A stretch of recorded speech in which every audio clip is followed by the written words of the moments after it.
औज़ुबिल्लाहिमिनश्शैतानिर्रजीम बिस्मिल्लाहिर्रहमानिर्रहीम। हमारी तारीख़ में बड़ा अहम नाम अब्दुल्ला बिन ज़ैद रहमतुल्लाह अलैह का है। आपने सारी ज़िंदगी निकाह नहीं किया, जवानी गुजर गई, बुढ़ापा आया। एक दिन बैठे हदीस मुबारका पढ़ रहे थे तो इसमें नबी अकरम सल्लल्लाहु अलैहि वसल्लम का फरमान पड़ा, जिसका मफ़हूम ये था, जन्नत में कोई अकेला नहीं होगा। जो निकाह की उम्र में नहीं पहुँचा या पहुँचा भी तो किसी वजह से नहीं हुआ और वो मुसलमान ही मरा, तो अल्लाह मुसलमान मर्दों और औरतों का जन्नत में आपस में निकाह कर देगा। जब ये हदीस पाक पढ़ी तो दिल में ख्याल आया कि यहाँ तो निकाह नहीं किया तो जन्नत में होना ही होना है, तो जन्नत में मेरी बीवी कौन होगी। दुआ की, या अल्लाह मुझे दिखा तो सही जन्नत में मेरी बीवी कौन होगी। पहली रात दुआ कबूल नहीं हुई, दूसरी रात भी दुआ कबूल नहीं हुई, तीसरी रात दुआ कबूल हो गई। ख्वाब में क्या देखते हैं, काले रंग की औरत है, हज़रत बिलाल हबशी के देश की रहने वाली, हबशा के देश की, और वो क्या कहती है कि मैं मैमूना वलीद हूँ और मैं बसरा में रहती हूँ। पता मिल गया, आँख खुली, हज़रत की तहज्जुद का वक्त था, नवाफिल पढ़े, नमाज फजर बाजमात अदा की और सवारी लेकर हज़रत अब्दुल्ला बिन ज़ैद बसरा गए। वहाँ लोगों ने बड़ा इस्तकबाल किया। हज़रत का नाम ही बहुत बड़ा था। बैठाकर पूछा, हज़रत बताए बगैर आना कैसे हुआ। खैर तो है, आपने पूछा, यार ये तो बताओ यहाँ कोई मैमूना वलीद रहती है। लोगों ने हैरान होकर पूछा, हज़रत आप इतने दूर से चलकर मैमूना वलीद से मिलने आए हैं। आपने फरमाया, क्यों, इससे कोई नहीं मिल सकता। नहीं हुजूर, वो तो दीवानी है, लोग उसे पत्थर मारते हैं। हुजूर ने पूछा, क्यों मारते हैं। हुजूर, काम ही ऐसे करती है, कोई रो रहा हो तो उसे देखकर हंसने लगती है और कोई हंस रहा हो तो रोना शुरू कर देती है, और वो उजरत पर पैसे लेकर लोगों की बकरियां चराती है। आज भी वो हमारी बकरियां लेकर जंगल में गई है। आप आराम फरमाएं, असर के बाद आ जाएगी, आप मिल लीजिएगा। हज़रत ने फरमाया, असर किसने देखी। कहा, वो किस सिमत गई है। लोगों ने कहा, हुजूर जंगल ना जाएं, बहुत खौफनाक जंगल है।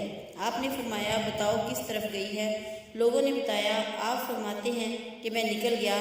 आप फरमाते हैं कि जब मैं जंगल गया, वाकई खौफनाक जंगल था, जंगली जानवरों की भरमार थी, कदम कदम पर कोई ना कोई चीज़ खड़ी है। आप फरमाते हैं कि कुर्बान जाऊँ इस औरत की मर्दानगी पर, वो इस जंगल में किस तरह बकरियां चरा रही है। शेरों ने उसकी बकरियों को अभी तक खाया नहीं, इतने दरिंदे हैं, सारे मिलकर हमला कर दें तो क्या करे ये अकेली औरत, किस किस को रोकेगी। खैर, आप फरमाते हैं कि वो जगह जहाँ लोगों ने मुझे बताया था मैं पहुँच गया। जब मैं वहाँ पहुँचा तो मंजर देख कर मैं हैरान रह गया। वो हैरान कर देने वाले मंजर थे। पहला, मैमूना वलीद बकरियां नहीं चरा रही थी, बल्कि उस जंगल में जाए नमाज बिछा कर नवाफिल पढ़ रही थी। पर बकरियां चराना तो बहाना था, ये तो बहाना था किनारा कशी का। लोग यही समझते थे मैमूना सारा दिन बकरियां चराती है, लेकिन मैमूना बकरियां नहीं चरा रही थी।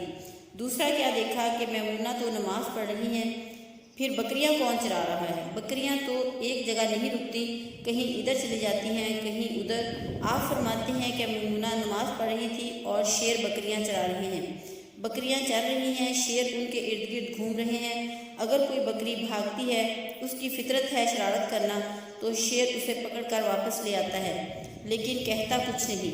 आप फरमाते हैं, मैं हैरान और परेशान खड़ा था कि ये कैसे हो गया है, ये फितरत कैसे बदल गई। लोग कहते हैं फितरत नहीं बदलती, ये शेरों और बकरियों में यारी कैसे हो गई। आप फरमाते हैं, मैं दंग हैरान और परेशान खड़ा हूँ।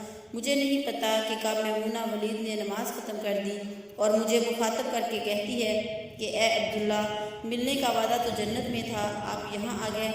आप फरमाते हैं, मैं हैरान रह गया, इससे पहले तो मुलाकात भी नहीं हुई, तो हज़रत मैमूना वलीद को मेरा नाम कैसे पता चल गया। तो आप फरमाते हैं कि मैंने हज़रत मैमूना वलीद से सवाल किया, इससे पहले हम मिले नहीं, मुलाकात नहीं हुई हमारी, तो मेरा नाम कैसे पता चला आपको। तो जवाब मिला, हज़रत मैमूना वलीद फरमाती हैं, अब्दुल्ला, जिस अल्लाह ने रात को आपको मेरे बारे में बताया है, उसी अल्लाह ने मुझे आपके बारे में बताया है। आप फरमाती हैं कि जिस चीज़ ने मुझे सबसे ज़्यादा हैरान किया वो ये था कि ये फितरत कैसे बदली। मैंने हज़रत मैमूना वलीद से पूछा, आप ये तो बताओ, ये शेरों ने बकरियों के साथ जारी कैसे कर ली। ये तो गुज़ा है उनकी, अगर शेर बकरियों के साथ जारी लगाएगा तो खाएगा कहाँ से, ये मामला कैसे हो गया। तो हज़रत मैमूना वलीद फरमाती हैं, جب سے میں نے رب سے صلح کر لی اس دن سے ان شیروں نے میری بکریوں کے ساتھ صلح کر لی۔ ہم سب بھی صلح کر لیں، یاری لگا لیں، کہیں دیر نہ ہو جائے، رب کے ساتھ اپنا تعلق مضبوط کر لیں۔ کتنے سال گزر گئے، ہم نے کوئی اللہ کی بات نہیں مانی، لیکن وہ کھلا بھی رہا ہے، پلا بھی رہا ہے، دکھا بھی رہا ہے، سنا بھی رہا ہے، سلا بھی رہا ہے، جگا بھی رہا ہے۔ نماز پڑھیں، اللہ کی یاد میں زندگی بسر کریں، یہی حقیقی کامیابی ہے۔